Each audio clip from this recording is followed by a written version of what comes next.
Hi, it's Christina. Did you ever wonder if something you're eating is making your eczema come back? This first type of food you might be eating often. These are usually foods that have a protein or a sugar that are hard to digest. If you have trouble digesting these types of foods, your body will react to it and create inflammation. And this inflammation is what makes your eczema come up.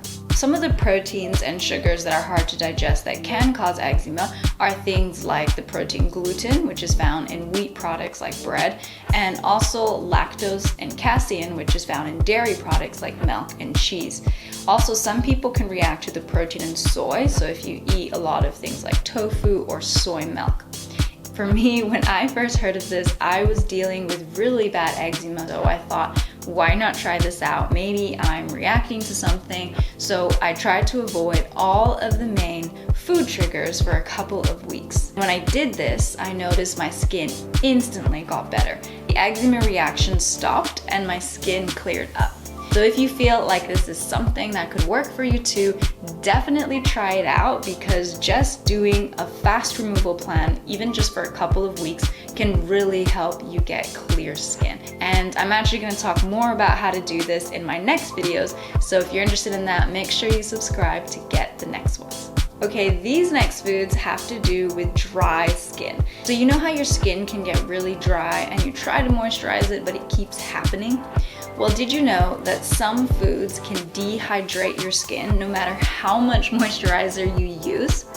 These types of foods are called diuretics or dehydrating foods, which means that when you eat them, they take water out from your body. And if you have the tendency to get eczema, then eating foods like this can actually make your skin feel worse, because with eczema, you need that extra water for your skin to stay soft. So what are some of the dehydrating foods that you want to avoid?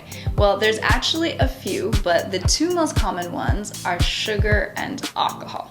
When you have sugar or alcohol, it takes a lot of water from your body to process. Now, of course, a little bit of these is fine, especially if you're drinking enough water to make up for it. But what you really want to avoid is mixing the two things together. When you mix sugar and alcohol together, like in cocktails or drinks, that is like a dehydration explosion, and you might notice that your skin feels really dry and itchy the next day.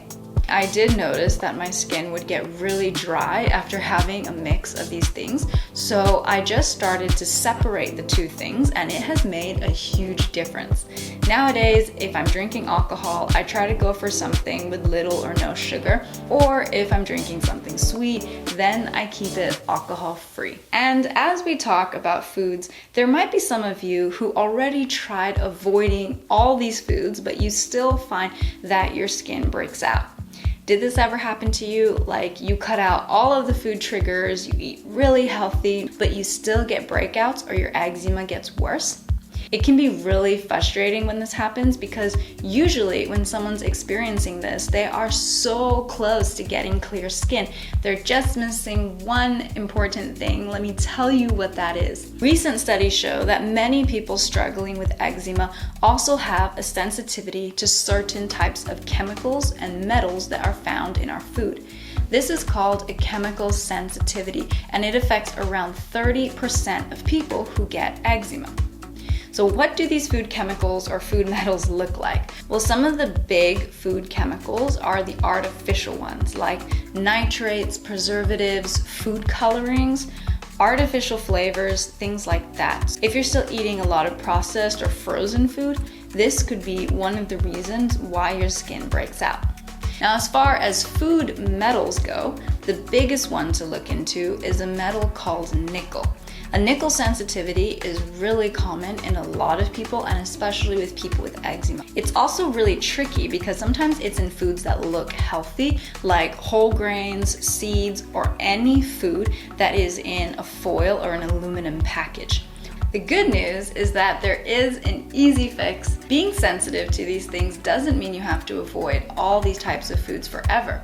In general, your body can process small amounts and be fine. What you want to look out for, though, is having them every day. If you eat these all the time, then there's a buildup, And if you reach the tipping point, that's when your skin breaks out. If this sounds like you, or you find yourself in a similar situation, it can really help to take some time to rebalance everything and get your overall levels down. On my program, one of the things we do is we eat clean for a couple of weeks. And for people who have a chemical sensitivity, just doing this really helps them see a lot of progress. Once those levels are finally down, their skin finally starts to clear up and they see the results they wanted. Some people will right away know what foods make them break out and what to do about it. They're really good at that. But for most of us, it really helps to have a plan to follow or to know what to eat instead. So if you don't know where to start, I put together a free video series to help you make this a reality. It's called the Clear Skin Plan. There's a link in my description box below to join the plan. It's free. Go click it. I cannot wait to see you there and get you the clear skin you deserve. If you're still here watching, a big thank you for clicking on this video and for giving me your time. If this video helped you in any way, please share it or leave me a comment below. It means a lot to me. Thank you for watching. I'm Christina and I'll see you in the next videos. Bye.